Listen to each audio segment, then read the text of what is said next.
రోజులో 1-2 సార్లన్నా మీ కుటుంబం అంతా కలిసి భోజనం చేస్తున్నారంటే మీ కుటుంబంలో ఇంకా ప్రేమ బతికుందని అర్థం. మీ కుటుంబంలో ప్రేమ బతికుంది అని అర్థం. మధ్యాహ్నం కూడా ఎందుకునే అంటారంటే మధ్యాహ్నం పిల్లలు స్కూల్కి వెళ్ళిపోతారు. ఒకవేళ మగవాడి పనిలోకి వెళ్ళి ఉంటాడు, ఆవిడ పనులకి వెళ్ళిపోతారు. అందరికీ సంబంధం ఉండదు, అది సహజమని.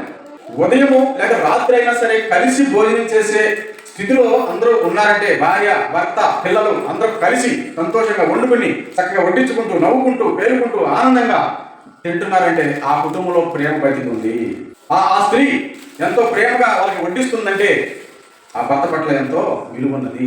ఆ పిల్లలు ఒకరొకరు చక్కగా అట్లా నోట్లో మొదలు తినిపించుకుంటున్నారంటే వాళ్ళ మధ్యలో కూడా ఒక బంధం అనేది ఉన్నది. భర్త కూడా నువ్వు తిన్నావా తినలేదా అని మళ్ళీ మధ్యాహ్నం కూడా ఫోన్ చేసి ఒక మాట మాట్లాడుతున్నాడంటే అక్కడ బంధం అనేది ఉన్నది.